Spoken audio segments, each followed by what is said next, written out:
தென்னாடுடைய பெரியவர் போற்றி, எந்நாட்டவர்க்கும் இறைவா போற்றி. முதல்ல மாமாவத்தில் போய் பண்ணிவிட்டு அடுத்தது ஓரிக்கையில் போய் மணிமண்டபம் அந்த இடம் இருந்தது, அந்த இடத்துல பண்ணணும். ஆமாம், ஒரு வாரம் அங்கேருந்து பண்ணுறது அப்படின்னு ஆரம்பித்து பண்ணுறதுக்கு போகிறோம்.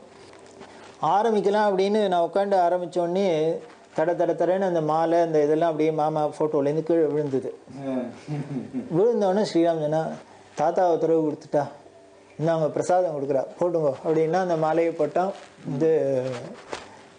இது போட்டு ஆரம்பிச்சது. அப்புறம் நேராக ஓரிக்கையில் வந்துதுனோம். அதில் இன்னொரு இன்ட்ரெஸ்டிங்காக என்னென்னா, புதுப்பிரியா நவராத்திரி பூஜை சாஸ்திராவில் பண்ணிட்டு இருக்கா அந்த வருஷம். இந்த விஜய யாத்திரைன்னு என்ன விஜயதசமிக்கு யாத்திரை பண்ணுவா. குருமூர்த்தியர் இதை போய் சொல்லியிருக்கார். அவ உடனே என்ன பண்ணிட்டா, அப்படியா வந்து விஜய யாத்திரைக்கு நேரம் நான் அங்கே வந்துடுறேன்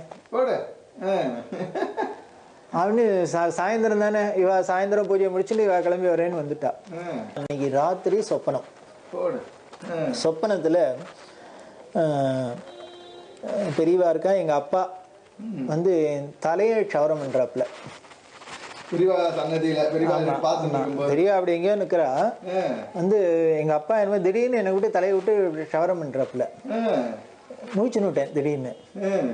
அதுக்கு முன்னாலேயே ஒரு கில்ட்டியாக ஃபீல் பண்ணோம்.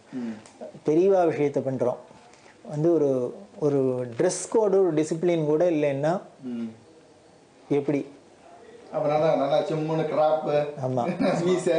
மீசை கிடையாது. மீசைனா பெரியவாளை பார்க்க போனதுக்குமே மீசையெல்லாம் எடுத்தாச்சு. ஸோ அதனால சிக்கை வச்சுக்கணும். மாமா ஆனதரம் சொல்லிட்டு பார்த்தா, இந்த மாமாவால பண்ண முடியாத விஷயம் கிடையாது. மாமா வந்து சொல்லி கேட்காத வரையாளுன்னு மாமா ஆன மட்டும் சொல்லுவா, என்னடா இந்த ஒரு கேசத்துல போய் உனக்கு அஜ்ஞானம், கேசத்துல அஜ்ஞானம். கேசம் சொல்லிருக்க மாட்டாளே மாமா, அது வேற சொல்லுவா, அது வெளியில சொல்ல முடியாது. ரொம்ப கலவக்கீலா சொல்லுவா, அதுல போய் உனக்கு போய் அபிமானம், அதுல போய் இன்னைக்கு ஃபீல் பண்றேன். அன்னைக்கு மாமாஸ்வரத்தை கேட்டுன்னு நானும் சேல ரவி மாதிரி ஸ்ரீராம எல்லாம் குடுமி வச்சிருந்தேன்னா நிச்சயம் பெரியவா கைங்கரியம் கிடைச்சிருக்கும். அரக்கோணம் பாலுக்கெல்லாம் அப்படித்தானே கிடைச்சது, கிடைச்சிருக்கும். நமக்கு அந்த அளவுக்கு அவ்வளவு புண்ணியம்லாம் இல்லைன்னு வச்சுக்கோ. அதுக்கு ஸோ அதெல்லாம் வேற மனசுல இருந்தது. இப்படி பெரியவாழ சரித்திரத்தை சொல்றதை கூட ஒரு சிகை கச்சங்கிற ஒரு டிசிப்ளின் கூட இல்லைன்னா எப்படி அப்படின்னு ரொம்ப கில்ட்டியா ஃபீல் பண்ணியிருந்தேன். அப்போ கூட தைரியம் வரல, ஏன்னா ஆஃபீஸ்லாம் இருக்கு அப்படிங்கிறதுனால. மாமியை பற்றியே கவலை இல்லை. பாவா எங்கத்து மாமிக்கு எல்லாம் நான் இப்போ வச்சிருந்தாலும் கவலை இல்லை, வச்சுக்கலாம் கவலை இல்லை. அதெல்லாம் பெரிய அனுகிரகத்துல இதெல்லாம் ஒண்ணும். இப்படி எல்லாம் ஒரு பொம்மநாட்டி வந்து இது பண்ணக்கூடாது பண்ணணும், இதெல்லாம் தோட்டத்துக்கெல்லாம் தகராறு பண்ணா என்ன பண்ண முடியும்? ஒரு விஷயத்துல அவளே இன்டர்ஃபியர் பண்ணது கிடையாது. அந்த ஏன் இப்படி பண்ண ஏத்து பண்ண கேட்டதும் கிடையாதுன்னு வச்சுக்கோ. இதெல்லாம் ஒரு ப்ளஸ் பாயிண்ட். அப்படி இருந்ததுனால நமக்கே கில்ட்டியா ஃபீலிங் இருந்தது, ஆனா தைரியம் வரல. ஆனா இன்னைக்கு வெடிகாரத்துல இப்படி சொப்பனம் வந்தோடனே, என் அப்பா க்ஷவரம் பண்ணது சவுளத்துல மட்டும்தான். அப்பா தான் இப்போ சிக்கையே வச்சுக்கணும், அவரே தான் க்ஷவரம் பண்ணணும். ஆமா, அவர் தான் கத்தியை வச்சுன்னு ஒவ்வொரு அப்பா மந்திரம் சொல்லி அப்பா தான் க்ஷவரமே பண்ணணும். பண்ணி அந்த இது இந்த இடத்துல இருந்து எடுத்து இதுல போடணும். அது இப்பவும் பண்ணிட்டு இருக்கா. அப்ப தர்பையை கட் பண்ணி இப்ப போடுறா தலையில வச்சுண்டு. ஆனா கேசத்து தான் வழிக்கணும். பார்பர்லாம் கூப்பிட்டு க்ஷவரம் பண்றதுலாம் இல்ல. சவுளத்துல மட்டும் குடிமை வைக்கிறதே அப்பாவே தான் மந்திரம் சொல்லி எடுக்கணும். இது வந்தோடனே எனக்கு இது லிங்க் ஆச்சு. என்ன அப்பா க்ஷவரம் பண்ணுறது சவுளத்துக்கு என்ன பண்ணுவா? இது தடான்னு ஏந்துனுட்டேன். மணி 5 இருக்கும். தைரியம் என்னமோ தோணிடுத்தோம். சரி, இதுக்கு மேலே எதுனோன்னா பெரியவா நம்மள அவ்வளோதான் கொன்னுடுவா, மரியாதையே குடிமை வச்சுன்றது அப்படின்னு தீர்மானம். ஆனால் சொல்லலை. கிடுகிடுன்னு குளிச்சேன், பூஜையை பண்ணேன். ஏன்னா கடை திறக்கணுங்கிறதுக்காக 6 மணிக்குள்ளே பூஜையெல்லாம் முடித்தேன். இவர் 7 மணிக்கு தானே வரேன்னு இருக்கார். நேராக போனேன் தேடிண்டு, பார்பர் ஷாப் எங்கே இருக்குன்னு போனால் அந்த கேகே நேரில் பாதியை சுற்றினேன். ஒரு கடையும் திறக்கலை. எனக்கு ஒரு மாதிரி கவலை வந்துடுது. என்ன இது அவர் வந்து காத்துன்னு போகிறார், இப்படி நம்ம வச்சுன்னு தான் போகணும்னு நினச்சோம், இப்படி ஆகிடுத்தேன்ட்டு. சரி அப்புறம் ஆற்றுக்கிட்ட வரதே என்ன பண்ணேன், சரி கும்போணம் போயிடுறோம் 1 மணிக்கு. அங்கே போனோன்னா அங்கேயான போய் ஒரு பார்பர் ஷாப்பில் போய் வச்சுருந்து அப்புறம் குளிச்சுட்டு சாப்பிட்றது அப்படிங்கிற தீர்மானத்தில் வந்துடுத்தோம். அப்படி நினச்சின்னு ஆற்றுக்கு வர வழியில் ஒரு கடை ரெகுலராக எனக்கு பண்ணுறோம் திறக்கிறான். அப்போ தான் ஷட்டரை திறந்தோன்னே தடான்னு கடையில் பூந்துட்டேன். பூந்து நடுப்புற மட்டும் வச்சுட்டு எல்லாத்தையும் எடு அப்படின்னேன். சார் என்னது அப்படின்னா, இல்லை இல்லை விடு அப்படின்னா. என்ன சார் வேண்டுதலையா அப்படின்னா, ஆமாப்பா குலதெய்வம் வேண்டுதலை அப்படின்னு சொன்ன குடுமையை வச்சுட்டாச்சு. வச்சுட்டு வந்தால் அப்புறம் தான் எங்கள் அம்மா வெள்ளம் பார்க்குறா. தண்ணி விடு அப்படின்னா ஸ்நானம் பண்ணுறதுக்கு முழிக்கிறா. யார் மாமா புதுசாக வந்திருக்காரு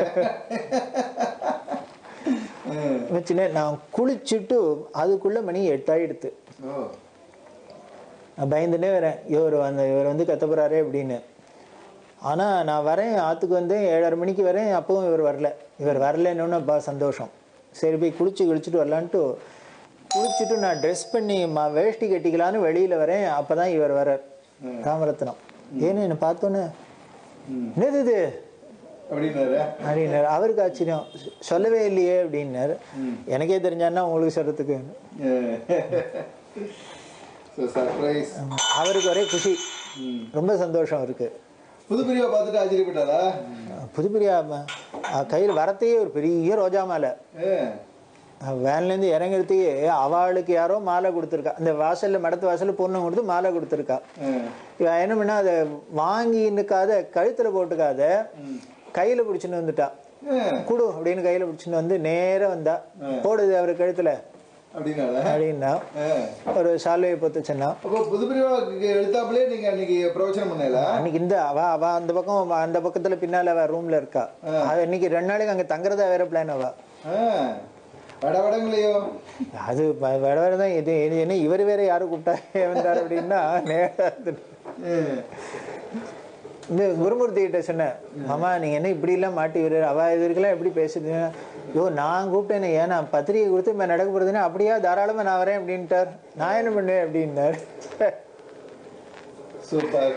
வச்சுன்னு சிக்க வச்சுன்னு அவ்வளோதான் வந்தாச்சு. போனால் குருமூர்த்தி எல்லாரும், ஏன்னா முதல்ல எல்லாம் பார்த்தவா இப்படி என்னாச்சு, ராமசர்மா வந்திருக்கார் வாசல்ல, சார் எப்படி இருக்காரு பாருங்க அப்படின்னு குருமூர்த்திய. ஒரு க்ஷணத்துல பெரியவா அந்த அஜ்ஞானத்தை எடுத்துட்டா. அவ்வளவுதான் போச்சு. அஜ்ஞானத்தை எடுக்கல, எதுமேலேயோ இருந்த ஆசையை எடுத்துட்டா. தலைமையில இருந்த ஆசை வந்து அப்புறம் 1 வாரம் கழிச்சு ஊருக்கு வரோம். அப்புறம் 8ஆம் நாள் ஆபீஸ்னா போனோம். அப்புறம் அப்படி ஆபீஸ் லீவ் போட்டுருவேல. அதுக்கு 1 வாரம் லீவ் போட்டுது. ஆமா, அப்போ வெளியூருக்கு போறது இருந்தா 1 வாரம் லீவு. அது வரைக்கும் வந்து அநேகமா மெட்ராஸ் உள்ளே தான் பண்ணிட்டோம். சாயந்தரம் வந்து ராமரத்ன கார் எடுத்துன்னு எங்க ஆபீஸ்க்கு வந்துருவார். அவர் வண்டியில எடுத்துன்னு போவோம். எந்த இடத்துல ஏற்பாடு பண்ணாலும் பக்கத்துல ஏதோ ஒரு இடம் பார்த்துருப்போம். அவாத்துல போய் வந்து குடிச்சுட்டு நாம வேஷ்டியை மாத்திட்டு பண்ணிட்டு அப்புறம் நேரம் ஆத்துக்கு போறது. அப்படிதான் பண்ணிட்டு இது. இப்படி சப்தாகம் அப்படிங்கிறது முதல்ல கும்பகோணத்துல அப்படி ஆரம்பிச்சுது. ஒரு க்ஷணத்துல சிகாவுக்கு முன்னாடி 8ஆம் நாள் ஆஃபீஸ் போனோம் அப்படின்னா என்னவோ தோணலை. நான் மட்டும் பிசாது போனேன், பேண்ட் ஷர்ட்டை போட்டுனேன். ஆனால் போனேன். எல்லாரும் என்ன பழனிக்கு போனியா, திருப்பதிக்கு போனியா, எங்கே போனேன் இல்லை இல்லை குலதெய்வத்துக்கு போனோம் அப்படின்னு ஏதோ ஒரு புழுகுன்னு வச்சுக்கோ.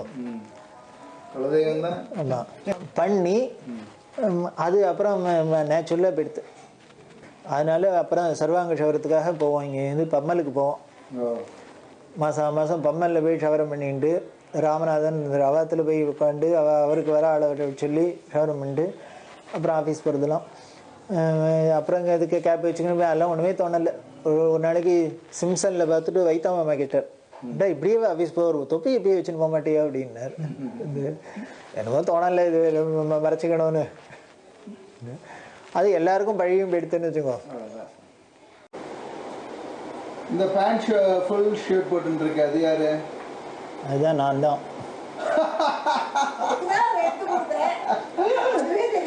சரியா போச்சு.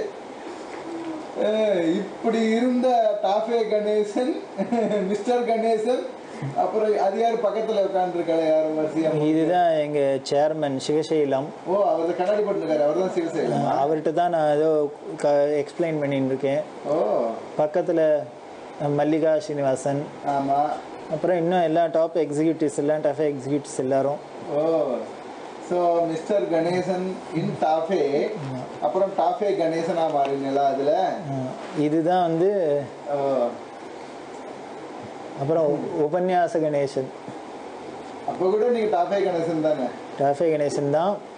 அப்படி இருக்கிட்டு முசிறி தீட்சர் தான் சொன்னார் ஒரு தரம் அங்கே போயிருக்கிறதே வந்து அப்படிலாம் போட வேண்டாம், அது ஏதோ இருந்தது போச்சு, அதனால் கணேஷ் சர்மான்னு போட்டுங்கோ, உங்கள் சர்மா என்ன அப்படின்னா கணேஷ் சர்மா தான் அப்படின்னு.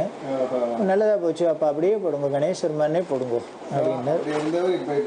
அப்புறம் வந்து உடனே ராமரத்னத்துக்கு சொன்னார், வெறுமனை போடாதீங்க பிரம்மஸ்ரீ கணேஷ் சர்மான்னு போடுங்க அப்படின்னு. வேதபுரி சாட்சிகளுக்கு பட்டம் கிடைச்சாப்புல தான். ரொம்ப சந்தோஷம். நீங்கள் இந்த சப்தாகம்ங்கிற ஆரம்பித்த உடனே கிரிட்டிசிசம் ஒன்றும் வரலையா? சாதாரணமாக எந்த ஒரு விஷயம் பண்ணாலும் முதல்ல ஒரு கிரிட்டிசிசம் இருக்கும், அப்புறம் ஒரு அலட்சியம் இருக்கும், அப்புறம் ஒரு எதிர்ப்பு இருக்கும், அப்புறம் அக்செப்டன்ஸ் இருக்கும். இந்த 4 ஸ்டேஜஸ் எதுவாக இருந்தாலும் நார்மலி இட்ஸ் அ நேச்சர். உங்களுக்கு அப்படி தான் இருந்ததா, இல்லைன்னா வெரி ஸ்மூத் இதுவா? இல்லை, கிரிட்டிசிசமே இல்லை. அப்படியே அதுக்கு இன்னும் அதுக்கு ஆப்போசிட்டாக ஒரே வரவேற்பு. எல்லாருக்கும் ஒரு சர்ப்ரைஸாக இருந்தது. பெங்களூரில் பாலகிருஷ்ணன் இருக்கார், அவர் அப்புறம் ஒரு நாளைக்கு என்கிட்ட சொன்னார், அயோத்தியா மண்டபத்தில் ஏதோ நடக்கிறதே இந்த பார்த்தாராம், அந்த இதை பார்த்துருக்கார். அவர் பெங்களூர்லேருந்து வரத்தே மாம்பழத்தில் பார்த்துருக்கார் சப்தாகம் அப்படின்னொன்னே, பெரியவா சரித்திர சப்தாகம் கணேசன் அப்படின்னு பார்த்துட்டு அவர் நினச்சிட்டாராம், என்ன 7 நாளைக்கு என்ன இருக்குது இவரை பற்றி, ஒரு ஆளை பற்றி சொல்கிறதுக்கு, பெரியவாளை பற்றி என்ன இப்படி கதை விடுவார், வேறு 7 நாளைக்கெல்லாம் என்ன சொல்ல முடியும் அப்படின்னு ரொம்ப அவர் ரொம்ப சாதாரணமாக நினச்சிட்டு போயிருக்கார். அப்புறம் அவள் வந்து பெங்களூர்லேயே அரேஞ்ச் பண்ணினா, அங்கே வந்து சப்தாகம் பண்ணாங்க. அதை கேட்டுட்டு அன்றைக்கி அப்புறம் கடைசி நாள் அன்றைக்கி பேசுகிறதே அவர் சொன்னார், இது ரொம்ப எனக்கு ஆச்சரியமாக இருந்தது, நான் இப்போ ஃப்ராங்காக சொல்கிறேன், இவர் மாம்பழத்தில் இவரோட போஸ்டரை பார்த்துட்டு நான் வந்து இதுதான் என்னோட மனசில் ஒப்பீனியன் வந்தது, என்னையா அது பெரியவாளை பற்றி என்னையா 7 நாள்லாம் சொல்கிறதுக்கெல்லாம் என்னையா இருக்குது இது அப்படின்னு நினச்சினேன். அப்புறம் இப்போ பார்த்தாக்க 7 நாளில் எப்படி சொல்ல முடியும்னு ஆச்சரியமாக இருக்குது அப்படின்னு. எல்லா இடத்துலையுமே அது துளி கூட எதிர்ப்பே இல்லை, வரவேற்புனா அமோக வரவேற்பா இருந்தது. இது வெளியில பெரியவா கூடயே இருந்தவா அவ எல்லாருக்கும், இல்லைன்னா பெரியவாள்கிட்ட ரொம்ப க்ளோஸா இருந்தவா பழகினவா,